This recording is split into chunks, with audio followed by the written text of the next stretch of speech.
think I really probably need to introduce myself. I think I've had everybody in class, and those that I haven't had in class I've worked with. So I'm Dave Dickerson, and I'm the director of the Center for Social Justice Education here at USI.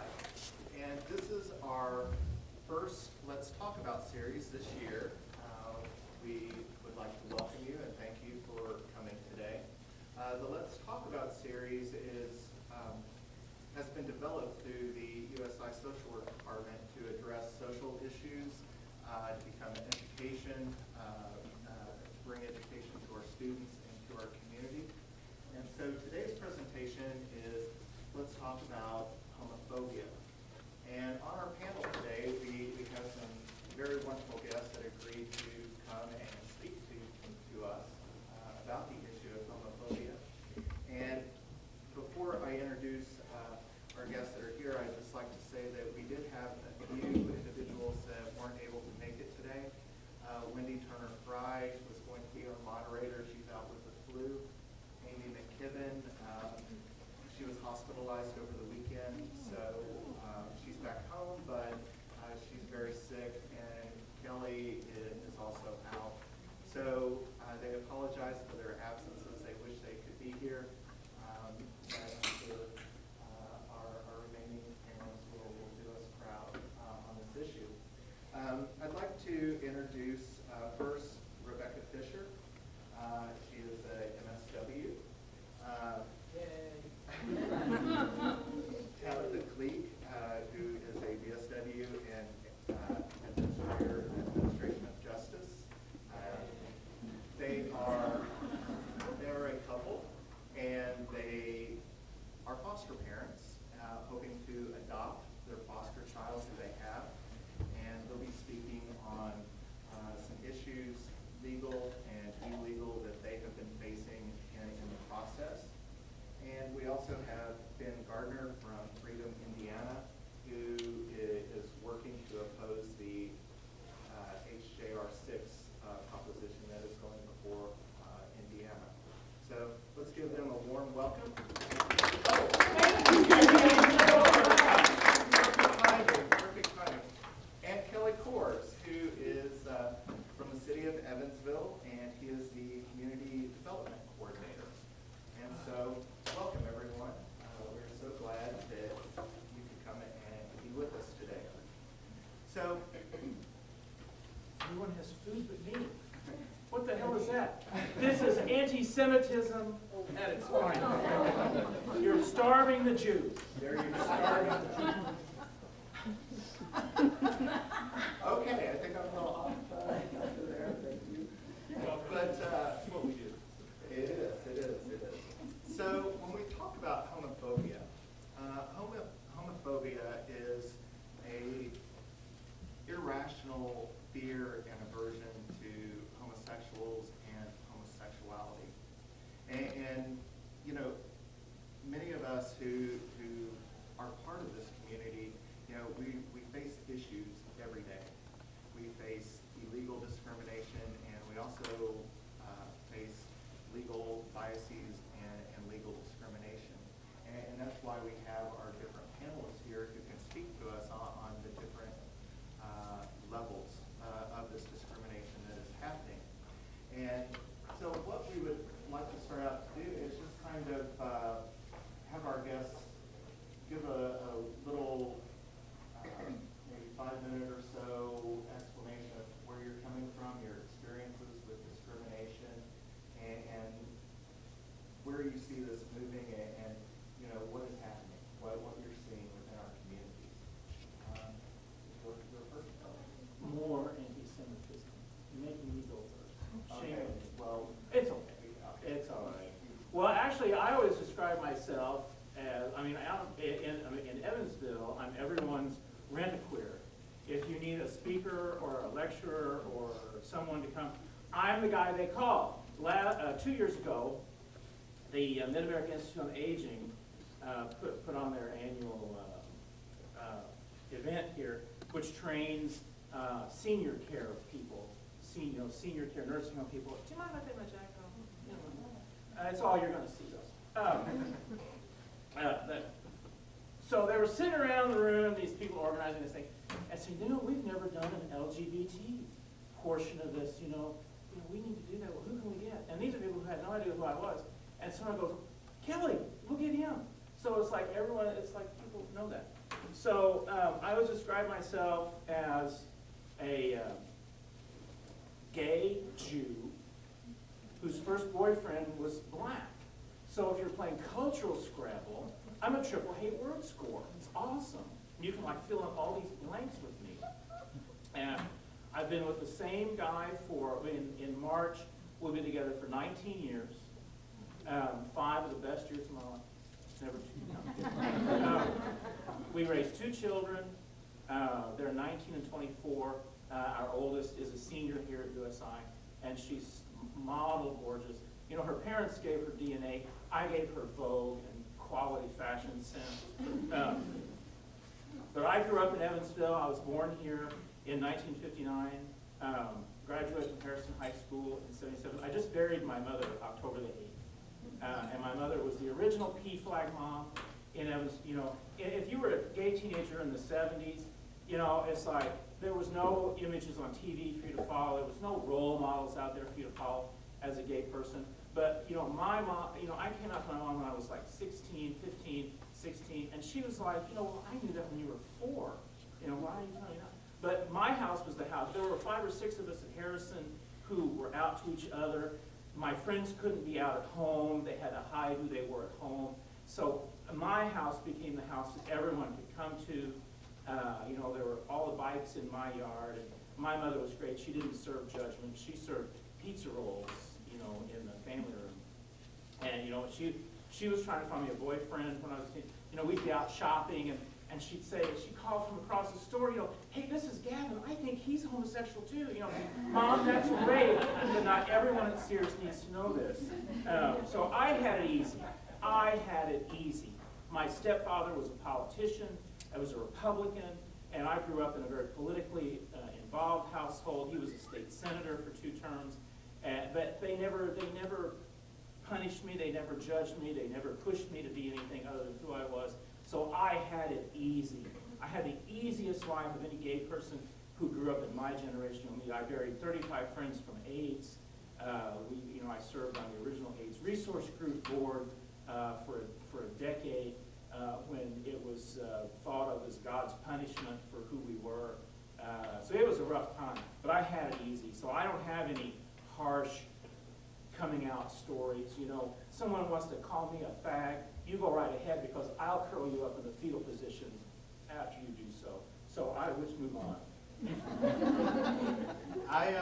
I'll pick up where Kelley left off and say that I have also had it easy. I grew up in a town, Grosse Pointe, Michigan, that is very much behind the times, but also a wonderful place to live. Fantastic education system, fantastic water, fantastic community groups. But I just want to speak about 2004 as kind of a turning point for me as an ally. 2004 was an interesting time in my life. I was living in 2 different worlds. I was very active in baseball. That was my sport. Every spring throughout the summer, I was very busy with my friends and buddies and boys and be boys. I heard a lot of bad language, F-word. I knew it was wrong. My conscience told me it was wrong, but I didn't necessarily speak out. Then something happened to somebody who was very, very close to me. The other world I lived in was choir and the arts. I'm a choir boy through and through. Throughout college, was in the Glee Club, and it's very, very important to me. I was extremely active in my choir program, and our district hired a man who is one of the more qualified choir directors in this country at any level, be it high school or the university level. He's taught at some of the most prestigious universities, and he's an incredibly impressive individual. He came into Grosse Pointe as somebody who was already an outsider because he was a black man. In Grosse Pointe, Michigan, that's still a difficult thing for people to come to terms with. A black man teaching their kids. But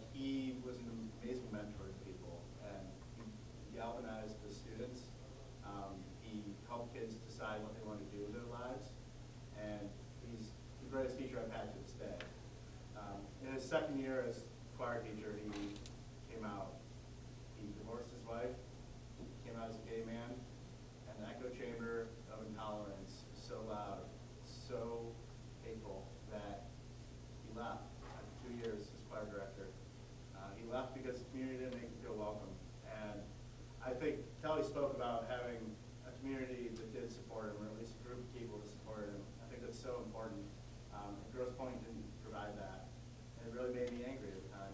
I was pretty active in politics before I could even vote.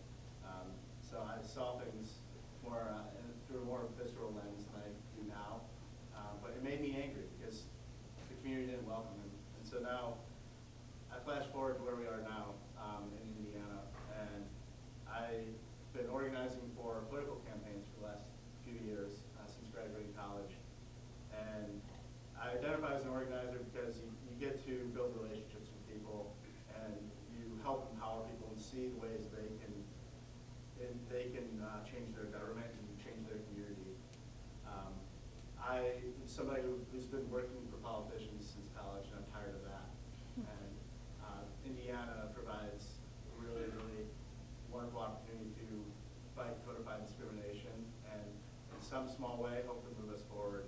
So when I heard about the opportunity to come work in Indiana to fight this constitutional amendment, which bans same-sex marriage, already duplicating existing law, and when I heard about this amendment, how it will set the precedent for other protections for LGBT people, I said we have to fight this. We have an obligation, because communities, in my opinion, communities do have an obligation to make everybody feel welcome.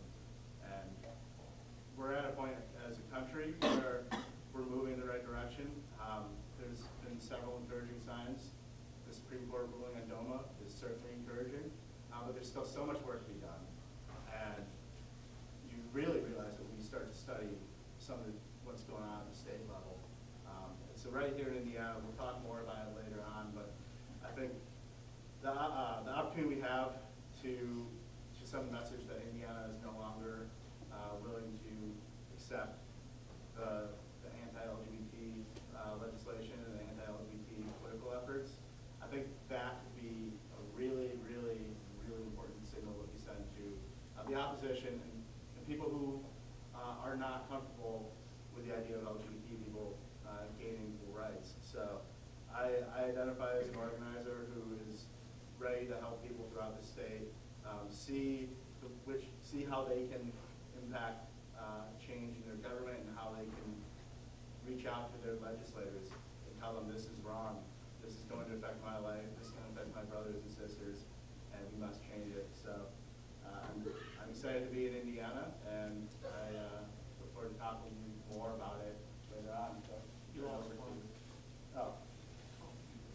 Hello, everybody. Where'd you get Well, that? I did have water, and I took a sip of water, and Oh. the next thing I know, you would think it would cure it, but They have water for everybody but you? that's water wine. So, if you want to talk. Yeah. Okay. Well, of course, my name is Tabatha, and I've been a social worker for about 11 years now. I come from a very strict home life. My dad wasn't as strict. He was in the service, but my mother was very, very, very strict. We were told that we were not hang out with anybody that was gay, and we never drink after the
also sexually abused during that time as well. And eventually my parents found out. We moved from, I grew up in Evansville, we moved. And then I remember like sixth grade, like I started developing and things started changing on my body, and I didn't know,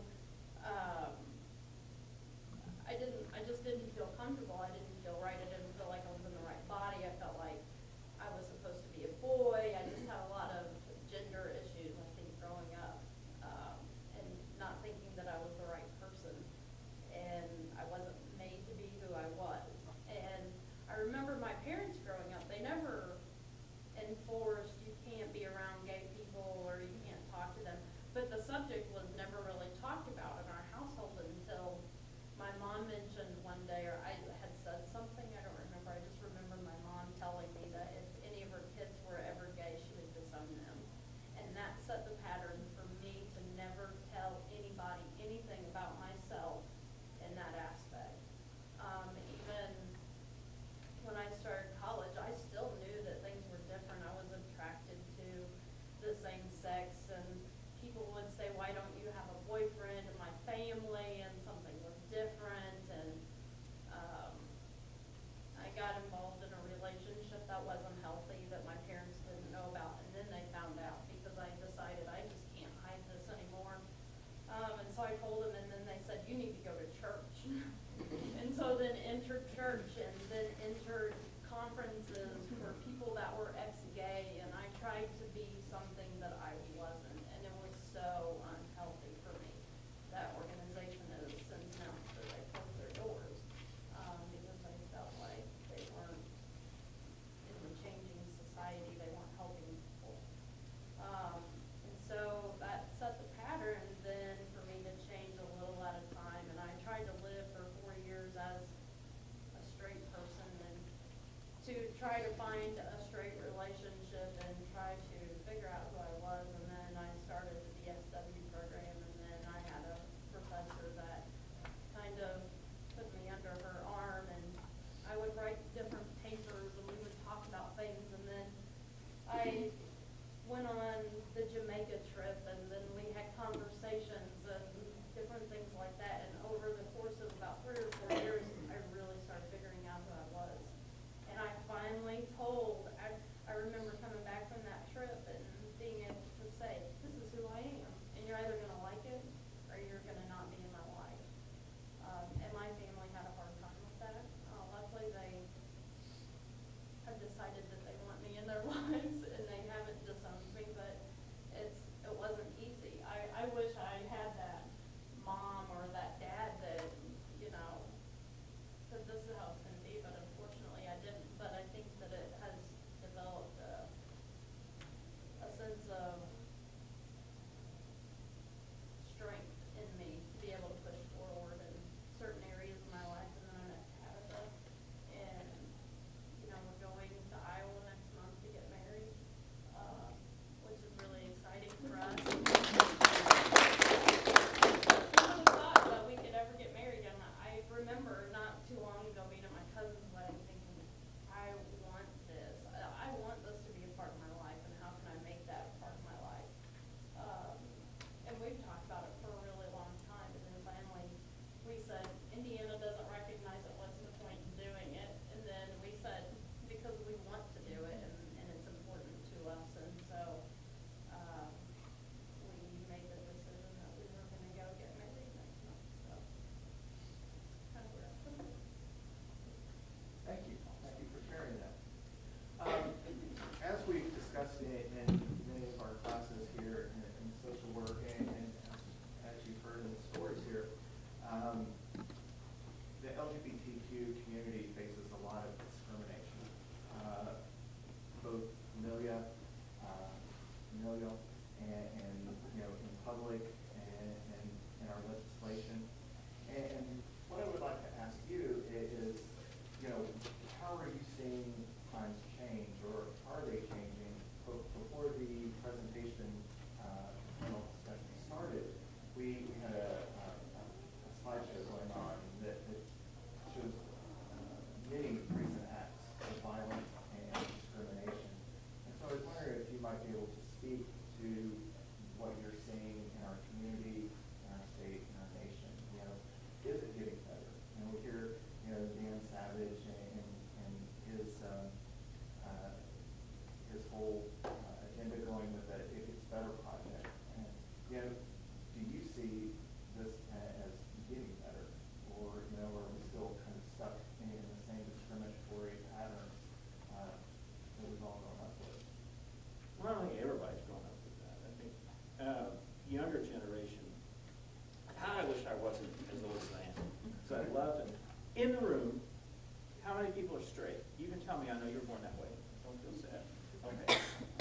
how many in this room do not have one gay, lesbian, bisexual, or transgender friend? Who in the room doesn't know someone that you call a friend that's a sexual male? Nobody raised their hands. That means everyone in the room knows somebody who's GLBTQ. I forget all the initials. I'm old. If this were the year I graduated from college, from this institution, if this were 1981, and I asked you that question, everyone in the room would have raised their hand. And it wasn't because they didn't know somebody or were friends with somebody that they knew was gay. Why wouldn't they have raised their hand? You right. Why wouldn't they raise? Why would they have raised their hand? Why would they have wanted people to know they had a good hand? Why would they not? Yeah, why would they not? Well, a lot of folks weren't out, so they wouldn't know. I mean, But if you knew, if you were sitting in the room with 25 people, guilt by association. You must be gay too. stigma. It's that stigma that somebody would think you're gay. In 1982, there was a little group of us that went to see, there was a movie that came out that year with Michael Onkley and Harry Hamlin called Making Love. And it was the first Hollywood film to deal openly with the subject of homosexuality. It was about a married doctor who had an affair with a writer. And Harry Hamlin and Michael Onkley were big stars back in those days, so you probably know who they are. But anyway, this movie came out, and it was publicized widely what the film was about. You know, everybody knew what the film was about. Everyone knew what it was. So it only played here for a week, because in those days you didn't have just like one or two movie plays. You had like theaters were like all over the place. But in '82, some friends and I, there were like 10 of us. I think there's only 2 of us that are still alive. But there 10 of us went to see this movie on the night that it opened. And it was at the Ross Theater, which was on Washington Avenue in those days. And we sat in the very back of the theater. Theater was full of people. I mean, there was SROs standing in the moment. It was full of people, mainly couples on dates. And so the movie starts, and there's this big disclaimer, you know, that the studio, Universal Studio, put this disclaimer up there, what the movie's about, you know, if this offends you, blah, blah, blah. So the movie starts. Well, it's about 20 minutes into the film, and there's this moment where Michael Onkley and Harry Hamlin kiss. And it's the first time in the United States of America that in a major motion picture, 2 men lock lips. That theater exploded, right? I mean, we're sitting in the back, right? This theater, all these guys they scream, it's like there's a fire. These guys jumped up, grabbed their girlfriends, it's pandemonium. They're all headed for the exit, and within 5 minutes, the only people left in the theater is us in the back row. We were laughing our butts off. It was so funny watching all these people leave. So fast forward to 2005. My partner and I went with a few of our friends to see Brokeback Mountain. We went to whatever this theater is out here. I can't think of the name of it. It's the West Side. Yeah. I'm like having these flashbacks, you know, 30 years ago. But so we're sitting there, packed theater. We're in the back. We sit in the back row. I have to recreate the moment for myself, you know, in memory of my friends that were dead that went that night. Well, Brokeback Mountain, there's that scene where Heath Ledger and Jake Gyllenhaal shtook. That's what Jews call it, shtook. And you know what happened? Nothing happened. I was waiting for people to go crazy. I was like, oh, I've done that. Nothing happened. A couple of guys snickered out loud, and somebody yelled out, oh man, Heath, no way. But there was no pandemonium. No pandemonium. But you're always going to have, as long as you have people of a certain religion that believe a certain thing is wrong and a sin and dangerous, no matter what it is, they're always going to be pushing back against the people they think are bad and evil and wrong and sinful. They will always do that. In 1967, there were 16 states in the United States that a black person and a white person couldn't get married because white theologians said that's against God's will. God doesn't want these people to be able to marry and have children. There are sermons out there that you can read from pastors in the early 60s when there was a Supreme Court case called Loving versus State of Virginia that was moving through the court system at that time. And there were white theologians that said, if this happens, America will have generations of retarded children born to these mixed-race unions, and God will wreak his vengeance on the landscape. But in 67, those 16 states still had that constitutional amendment banning interracial marriage. Well, the Supreme Court overturned that. Well, guess what happened? You know, it wasn't Armageddon, nothing here. Except those states' constitutional amendments were null and void. But you're always going to have that. But my point of mentioning that is in 2000, this conservative think tank trying to drum up votes in the South against Al Gore, in the state of Alabama's Constitution still had that language in it, even though it was null and void. It still had that interracial ban in the Constitution. So they put on the ballot a ballot question. Should the state of Alabama's Constitution be rewritten to eliminate that amendment? 41% of Alabama's voters voted against taking that language out. And it was very specific in that ballot question. 41% voted to keep it in there. Even though it was illegal and it was unconstitutional, they still voted to keep it in there. It's that same mentality. There's like 47 countries where gay marriage is legal, same-sex marriage is legal. Do you think that ends anti-gay violence? Who in the room thinks that that ends anti-gay violence? So you know, you're smarter than I am. You know, it doesn't. It doesn't. In fact, Argentina, which has had same-sex marriage for a decade, is one of the highest percentages of anti-gay violence. Something like 70% of the transgender murders that occur in the world. And one transgender person is murdered every day somewhere in the world. The highest concentration is in Latin American countries, and the highest concentration in Latin American countries is in Argentina, where gay marriage has been legal for a decade. So it doesn't wipe it out. But what you have to do is you have to have legal protections for people against violence, against discrimination. You can't stop it from happening. Black people are still denied jobs in some businesses because they're black, but they find other reasons to deny them the job. You can't eliminate it because you're always going to have that mentality, especially where gay people are concerned. You're always going to have that religious fundamentalism in whatever culture you're in that will tell you, oh, it's a sin, it's wrong.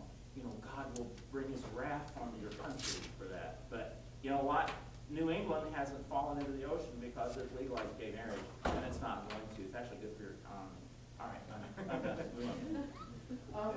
You bring up several interesting points there, Kelley, and what I'd like to throw out to the panel is, you know, you're in a long-term relationship. You know, our ladies here, you've been in a long-term relationship, and now we have kids that are being affected. You know, Kelley, I know that you and your partner have kids, and you know. I tried to sell them when they were little, but nobody would buy them. So, could you maybe inform us a little bit on how these ideas, how these practices, discriminatory practices, are affecting, you know, your families and your kids, and you know, foster care and adoption and health services? So I will say the foster kiddo that we have, she's actually our first foster kiddo. We just fell in love with her. We had all three. There were three siblings, and we ended up with just her. But she has a lot of medical and physical needs, and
And this girl behind the counter, this nurse, I say girl, because I'm old, I should say that, the person behind the counter asked me, what my relationship was. And I said, well, his father is my partner, my domestic partner. She said, well, you're going to have to pay the full premium for the visit today. And I said, no, I have his mother's insurance card. She said, well, you can't use that card because you're not a blood relative. I said, well, of course I can. She said, no, you can't. Well, it so happened, just because I'm who I am, that I had Linda White's cell phone number on my phone, who's president of Deaconess Hospital. So I called Linda White's cell phone, and I said, Sabrina, I explained the situation to the person on the other end of the phone. Well, Sabrina didn't know who the hell I was talking to. And so I handed the phone to Sabrina, that the executive director of Deaconess Hospital told her to honor the insurance card. So I got the service I needed. But not everybody in my situation has Linda White's cell phone number on their phone. So that's part of the problem. That's part of the discrimination. But I felt really good. I said, thank you, Sabrina. Appreciate it. And did you have a similar? We haven't at this point had any issues. I mean, we mostly get people who just don't understand or don't understand the relationship or how she's involved with us and things like that. But as far as like the service delivery, maybe that will change after we adopt her and the birth certificate has a place for only a mom and a dad and not two moms or two dads or anything like that. But we haven't experienced it at this point. Interesting, very helpful. I was do. going to ask you, Ben, because you're Well, dealing directly with the. Right. And there's a couple things that were said there that really stick out to me. One thing that sticks out is the general lack of awareness that people have. They do that double take and they use Tabatha. I think that that's a result of the institutionalized, the way we look at relationships in this country, and the way we've looked at them for many, many years. And I think that there's a stat that I saw just 2 days ago, actually. 47% of prospective foster parents or parents who want to adopt a child admit that they will not adopt a child who identifies as gay or lesbian.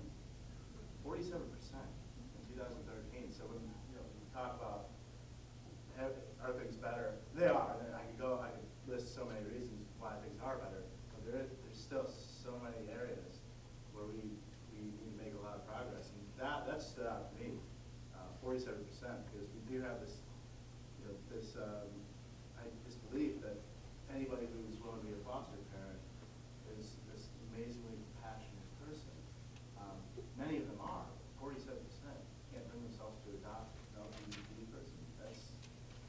That was stunning to me. And then I think to think of what Kelley said, and it's those kinds of protections. It's great you have Linda White's cell phone, Linda White's phone number in his phone, but not everybody does. And those are the exact kind of protections that are tied to marriage.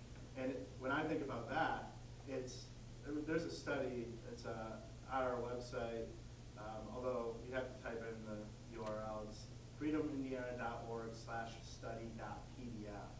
It was a study put together last year by IU law students and sponsored by Indiana Equality, who is kind of our parent organization, so to speak. But it's a really fascinating study that lists out 614 protections that you get when you enter marriage. And I think today, you've heard 2 stories of love on both sides of me. Right now, I don't have any stories of love for someone who I could marry in the next year or 2. But if I wanted to get married to somebody, I could. I think it's asinine that I have all those 614 protections so that I wouldn't have to worry about something like that if I had a child. I think it's just completely asinine, but that is the current law right now. That you just, because when you get married, you have those protections, but two people who love each other, who happen to be the same sex, they don't have those protections right now, except in 14 states. And 50 states in America, 14 states recognize those rights. Could the panel speak to what the effects if HJR 6 gets passed? What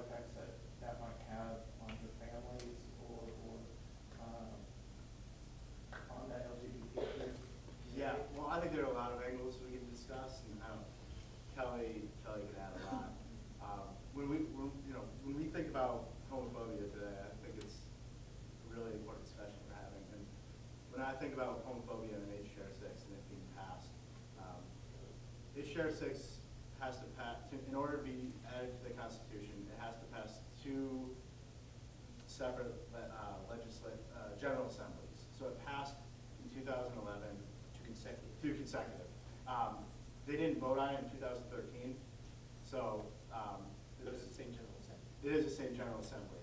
And so, no, right, I appreciate it. And 2014 is their last opportunity to pass it for a second consecutive time. So they will be taking it up for vote, likely in mid-January, which is a little bit frightening. Time frame is very short now, and urgency is so high. But if it passes the House and Senate, then it goes to a vote, statewide vote next November. That's where the homophobia will really pop up. Outside groups, Christian groups, will be flooding the TV, airwaves, the mailboxes. They'll be making phone calls with all sorts of homophobic propaganda. And that's probably the most direct correlation to homophobia that we'll see if it passes. And it's going to be very, very overt. It's always nasty. And if you talk to young people, especially, who see those ads, it crushes them because they're looking for people who accept them for who they are in so many cases. And fortunately, we're better off today than even 10 years ago in terms of welcoming people. We have the It Gets Better project.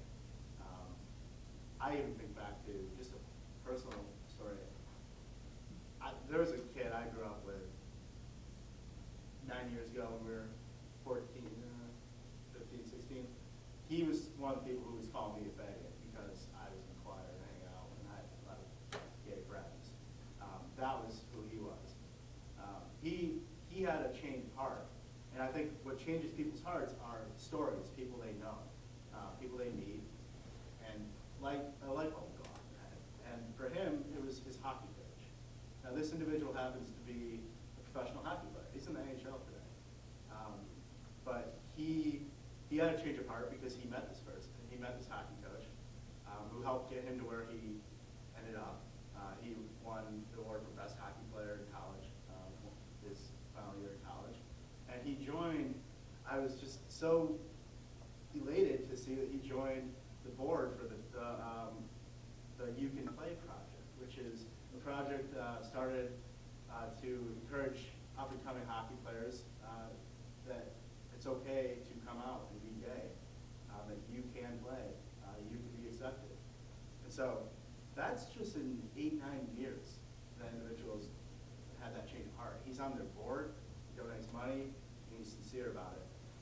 I ran into him in our hometown. It's just one story, but I think that you see people do change. Unfortunately, organizations, like Kelley said, are always going to be there. And if H.R. 6 does pass, those organizations are going to be coming into Indiana from south, the Washington, D.C. area, out west, anywhere they can come from. They're going to be pouring their money into Indiana, spreading homophobic propaganda. So, our main concern is just making sure that we can tell those stories and help people feel encouraged to tell their stories to their legislators and people empowered. Because stories are what change hearts and minds. And it's our path to victory right now is to hopefully get enough stories out there through letters and phone calls and meetings where we do defeat H.R. 6. But the consequences are very real, both from the legal protections that we've talked about a little bit, but from just the way it would make Indiana appear. The discourse would be very, very ugly for 7 or 8 months, and it's not something that we should have in this state or any state. Well, the problem with the amendment is the second paragraph of the amendment. Are you all familiar with H.R. 6? Of course you are. Smart. But the second paragraph, it restates what's already Indiana law, but what it does, it carries it a step forward. The second paragraph bans the recognition of any relationship between two persons similar to marriage, Which means which was added to the original amendment the first time it was passed. It was added later. What it would do, on the first face of it, would affect adoption laws. Right. It would affect state institutions that offer domestic partner insurance benefits. It would allow companies in Indiana that offer those domestic partner benefits to remove them without facing any legal challenge. It's that second paragraph, and what Ben's group, the initial effort, like the Indiana Chamber of Commerce and Cummins and Lilly and all these companies are trying to do, is to get the legislature to back up and if they must pass that. I mean, my God, it's like 90% Republicans. But if they absolutely must pass that amendment, to back up, restart the process, and rewrite it to take out that second paragraph. Now, what has to happen then, it backs up, it has to pass 2 consecutively seated General Assemblies. But it puts it off a few years from the ballot, and hopefully in that 2-year span of time, there may be another Supreme Court ruling similar to DOMA and Prop 8 that would overturn those state constitutional amendments as they sit and stop Indiana. You know, that's the reason they delayed it in 2013, was because they were waiting to see what the Supreme Court did with DOMA and Prop 8. If the Supreme Court had made a sweeping decision like Loving versus State of Virginia in 1967, which overturned all of those 16 states, their constitutional amendments, then we wouldn't be having this discussion at all. But it's that Indiana is the only state in 2014 that would have this on the ballot. There's no other state even considering a constitutional amendment like that. So the process, if you're going to write a letter to your legislator, the first pass is to get them to restart the process and eliminate that second paragraph. Of course, you don't want it at all because it's stupid. But the first effort is to get the legislature to restart the process and take out that second paragraph that would impact all of these programs in the state of Indiana that exist. Adoption laws, insurance benefits, all of those things. I mean, myself, it wouldn't affect me as Mayor Winnicky is the best mayor that we've ever had. If you run into him, tell him I said that. But Mayor Winnicky is very supportive of gay rights. But the city at this time, their insurance carrier doesn't offer domestic partner benefits, so I couldn't insure my husband if I wanted to. It's not part of our package that our company offers. So, and years ago, I set up a trust, which means my property goes to him and his children. My crazy relatives can't get in and do anything. So it doesn't really affect me directly, but it affects a lot of people that I know and that I care about. And I saw this poll the other day, and I don't want to take you all the time, but I saw this great, it was a Gallup poll, and it broke down support, opposition to same-sex marriage. And it's like the people, I'm 54, I'll be 55 in March, and people my age and older are opposed to the concept of same-sex marriage by something like, 65% to 35% in favor. I mean, it's people my age and older. But if you go, but that same Gallup poll, people age 30 to 18 support the concept of same-sex marriage by something like 80%. So regardless of what Indiana does, regardless of what these things run, when I'm dead and all the people my age and older are dead, what a great world it's going to be. What a great world. When these, and 9 years ago, you were how old? So I was 16. Okay, so I was 45. Yeah. But when you're my age, what a great world it's going to be. Oh, it's going to be wonderful. I wish I could live to see it. I mean, I won't, but what a great world it's going to be. So it's that, but you talk about people voting, putting it on a ballot. Who votes? Who votes? Old people vote. We can't count on, for a ballot referendum like that, you can't count on the black vote. Support for same-sex marriage among black voters is very low. It was the black vote that tipped California's Prop 8, overturned same-sex marriage in California, which the Supreme Court then reversed. But you can't count on the black vote because of that religious, the number of people in the black community who are very staunch Christian right, very fundamentalist, is very high. So you can't count on that vote. You can't count on all Democrats voting for same-sex marriage because there are a lot of conservative white Democrats in the state of Indiana. So it will lose. If it gets to the ballot in 2014, an off-year election, it will lose. That constitutional amendment will pass. It will pass. And I know that the state, they have these lovely polls that go, oh, the public is opposed. But it doesn't matter because elections are who you get to the polling place. And in an off-year election in the state of Indiana, Republicans vote more than Democrats do. Religious people, people who have very fundamentalist beliefs will get to the polls in a blizzard to elect. That's why you have a veto-proof legislature of Republicans. That's why the districts were redrawn, so it's very difficult for the state Democrats to come back. I mean, I was raised Republican. We were very liberal. We were the last of the liberal Republicans. I'm a dodo bird. But that's what happened. The state of Indiana is very conservative. Barack Obama only won the 2008 election in Indiana by a very thin margin. And it was because it was this watershed election where people were coming out to vote in great numbers for Barack Obama. That didn't happen in 2012. We went for Romney. But in an off-year election, it's even worse. It's even worse. It won't win. But before we run out of time, what I would like to do, we've got about 30 minutes or so left. I'd like to open it up to our audience for questions, comments. The only thing, if you could just stand up so they can see who this is talking to. Now you're really getting my shy anxiety all going. It's okay, we're all friends. I guess this is a question for everybody.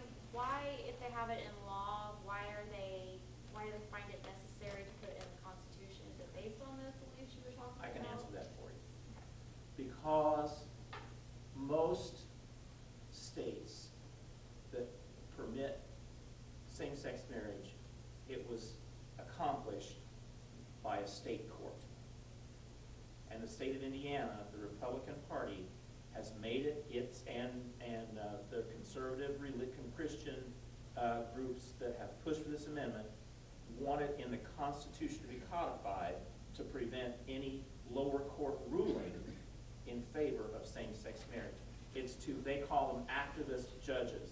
Now, judges who rule in their favor, they don't call activist judges, but they recognize that in most of these states, the same-sex marriage is legal because of court decisions, because judges apply the 14th Amendment to the Constitution and rule in favor of granting marriage rights. It's to stop the process of a lower court ruling because a lower court can't rule against something that's in the state constitution. A state court can't overrule a state constitutional amendment. The Supreme Court of the United States can, but it chose not to in 2013. But a state court can't overturn constitutional amendment. That's why. Right, and I think one reason why they did go ahead, Kelley said they waited for the ruling, and then they went ahead with it anyways, is because the Supreme Court did leave it up to the states.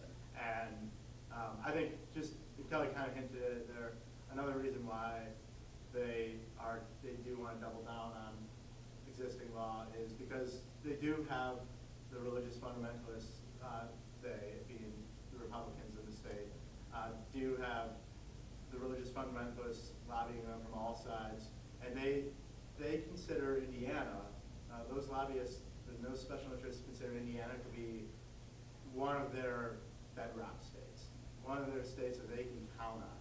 And they need a win. And they need a win. They need a because, win. They've been losing right. it everywhere. They need a win. And that's, we talk about progress.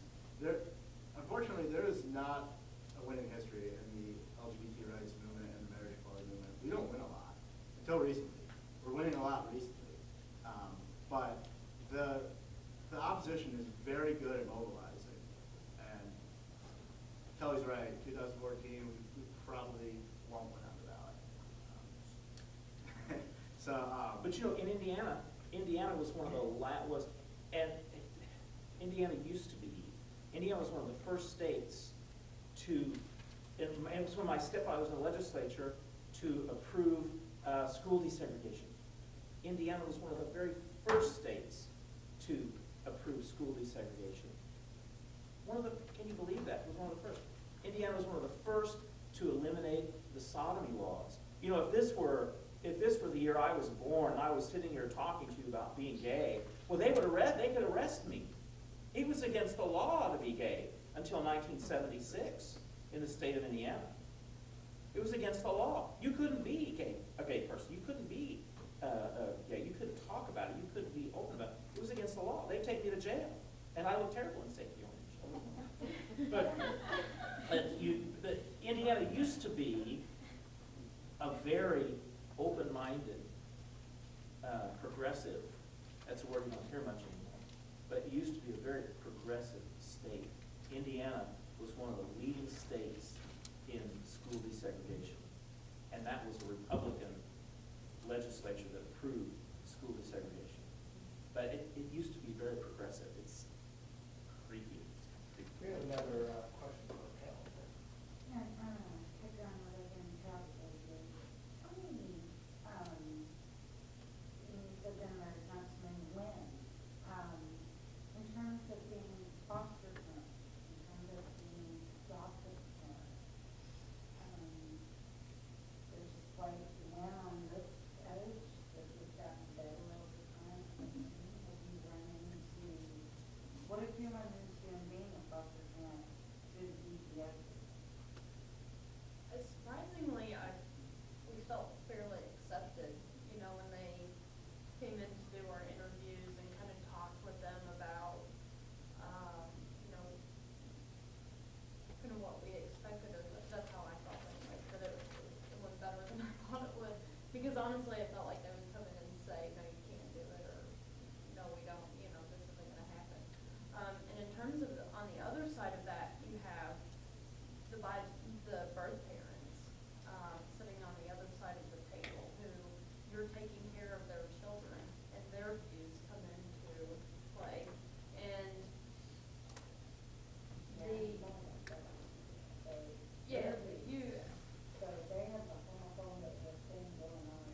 you have to deal with their views and their perspectives, and not only just raising children, but the fact that you have a same-sex couple raising your children.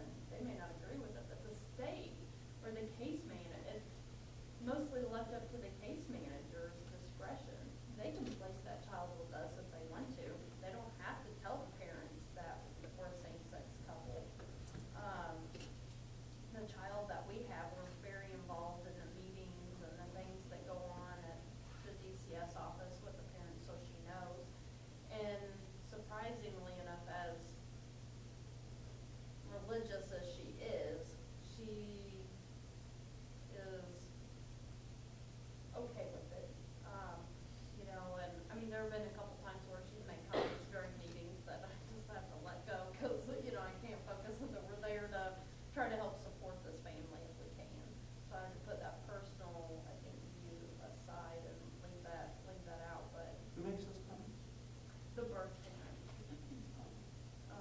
you know, when we're sitting there, as far as the state, I feel like they've worked really well with us, And that's part of what would be impacted by this threat. You know, Judge Brett Niemeyer, who I went to school with here, Brett Niemeyer is the king of same-sex couple adoptions in Vanderburgh County. I mean, he and I have been friends since high school, and he's championed the cause of placing children in same-gender households. Yes, Jeff. Do you think that there's like a gender difference in how society will view adoptive parents? If they see two women raising a child opposed to two men, do you think that because women are more nurturing in their own nature, that maybe society views them differently? Yes. In most cultures where homosexuality was codified in law as being against the law, In most cultures, Britain, France, Germany, the United States, women were never mentioned. The laws were made against men. There was never a law in the United States, in any state, against women being lesbians. No. Women didn't count. Well, women weren't citizens until 1920 in the United States. But it's never been a threat. It's never been a threat to society. That's why you talk about holding hands and walking arm in arm. You'll still see older ladies that are just friends walking arm in arm. Older ladies will do, and it's commonplace. You know, men are pretty much beasts, whether you're gay or straight or bi. Men are just beasts. We're beasts. We're arrogant beasts. Straight men love to watch two women, all right? They love that. They love that. Women's sexuality is always in service to men. Men aren't threatened by two women together. Men are terrified by two men together. I always define homophobia as the nagging fear a closeted guy feels in the world finding out that he's gay. That's what homophobia really and truly is, unless it's some religious thing. Yeah, see, there's one right there. He's crying because he thinks it's appropriate. Rebecca, Tabitha, would you want to speak to that? You mentioned that you haven't really had any issue yet in regard to access of service. And I don't know if that's just because, you know, the child that you're caring for is, you know, is sick and so need of service, or if it's because, you know, there's too nurturing for them. You know, the example that you gave going to the hospital with your partner's son, Yep. the daycare card, I can't see that happening. But They then probably school. I mean, I've taken my friend's kid to my South Hospital before I'm babysitting them, and I didn't get asked my relationship or anything, but I said, I am, I listen. So. There was actually one time I did believe that, that was St. Mary's visiting care. We've had a lot of trips out there in the past 6 years, so, they hesitated a little to let me back there. But, besides that, I mean, when they got back there, they were nice as could be. It was just, I don't know if they were just going around in their mind, okay, what really is the dynamics here, and things like that. But, I was able to get back there, but that is a very big fear that, you know, what if we be hospitalized, and what are we gonna do with the house, you know, Becky actually owns the home. If something happens to her, will I be, you know, basically homeless until, you know, and things like that. Trust, yes.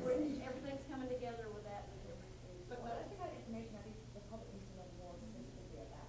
That's Right? part of that 614 rights that we don't get. We have to spend money to set up trusts and all these other things to ensure that all of our monies and our houses and our cars and everything else are taken care of when the other person either passes away or is to the point that they can't make decisions, or life-threatening things happen and you have to make a decision. Do you put them on the ventilator or feeding tube? And you have to make sure that all that is set up. And you carry it with you. Yes, and you have to make sure that it's there, because if you don't, then, you know, that is just something that we don't have the opportunity to have. Well, those rights, you know, they're taken for granted until you don't have them anymore. I think we had another question. I have a question about adoption.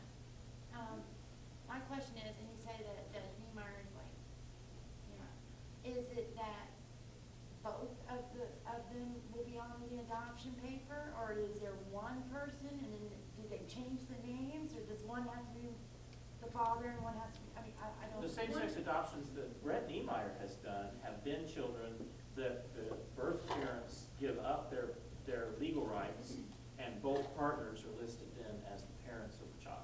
Yeah, one's the mother and one's the father on the birth They don't change certificate. The that. paperwork is all the same. We're all, because that was our initial question when we were pursuing this adoption, and, you know, is this what's gonna happen, because it's pretty much gonna go there.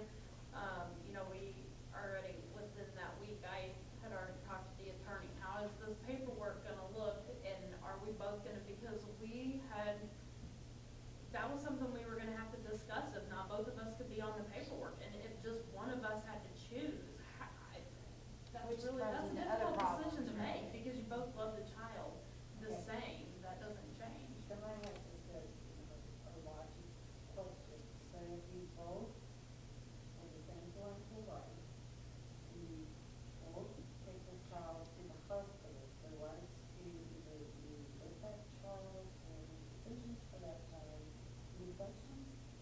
If this amendment passes, yes. Because remember, the second paragraph says no other relationship similar to marriage will be recognized in the state of Indiana. So the adoption would not be recognized? It would not be recognized Okay. because it sets up a relationship similar to marriage. Which then leaves the question about, what about all the kids that have already been adopted that are underage, that are in same-sex And family households? Because the language is so vague, we have to assume the worst. And it's also, yeah. I'm gonna go I to mean, law school. Yeah, Kelly's a Republican. Kelly could also talk about the. I'll go to law school. I'll be rich. But Kelly can talk about why this is so bad. If you're a fiscal conservative, or you profess to be a fiscal conservative, you have to be against HGR 6 because it is going to result in so many lawsuits. Well, it was George Bush's lawyer that fought DOMA. David Boyce.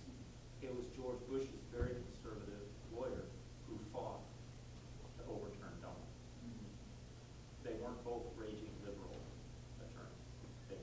One was George Bush's lawyer, and one was Al Gore's lawyer. They went together. They fought that. Are there any other questions? So with everything you're doing to try and fight like these basically forms of discrimination, you talked about like who your opposition is and what they're doing, but who are you trying to target to help bring about positive changes, and how are you trying to mobilize them? You. That's a great question. We need your name and email address. Yeah. No, we do. In front of you, you all should have postcards. Letters are also encouraged. Letters are a little bit more effective, but didn't want to ask you to write while listening to. But you know, the bottom line and all this, our youngest, he'll be 20 in November. He was 15 months old when his dad and I got together. And, you know, his sister was 5. And, you know, Andrew, lived with us from the moment that he could voice his choice about where he would go. He wanted to be with us. I mean, of course, I never said no, you know. My mother said, "You can't buy me love." I said, "What, are you insane?" Of course I am. But he wanted to be with us. So, I mean, he wanted to live with us. At my mother's funeral 2 weeks ago, he took me aside. He said, "I wouldn't have changed anything."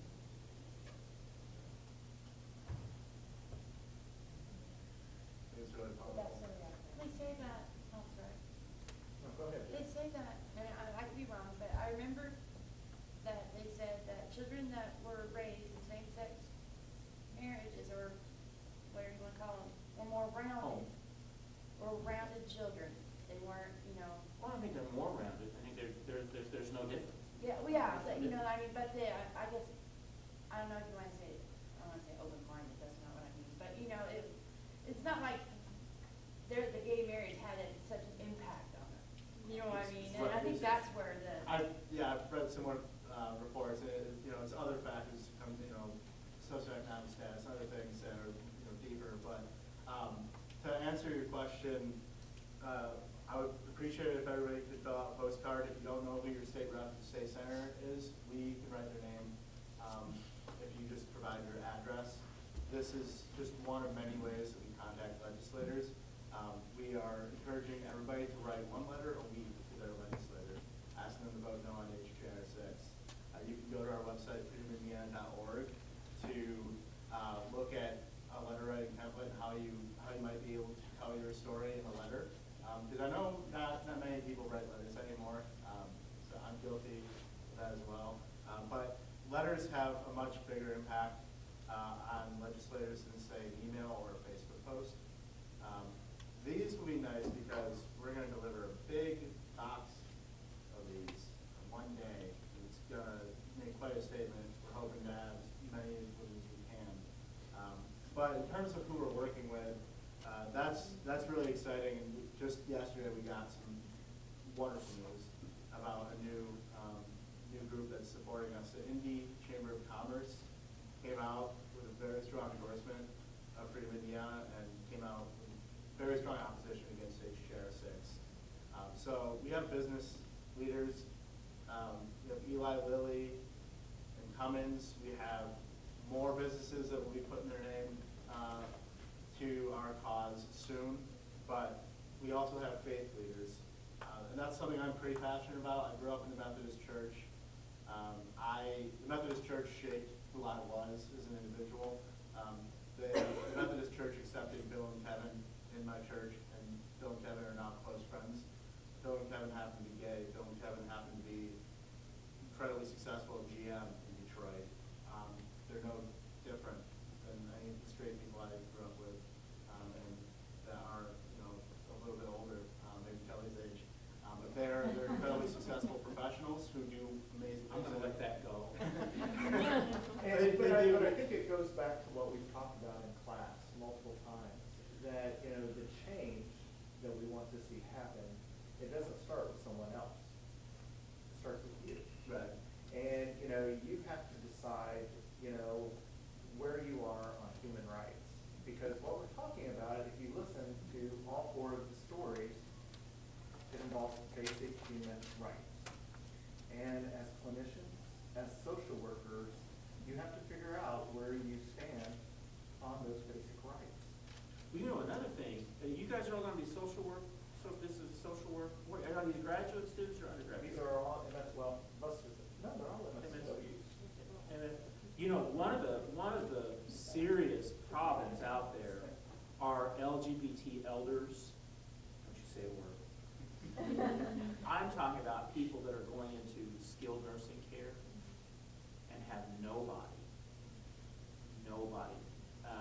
There's a group called Aging Out that's trying to advocate on behalf of LGBT seniors, especially LGBT elders of color are at a terrible disadvantage because of triple layers of discrimination that they've faced for years and years and years.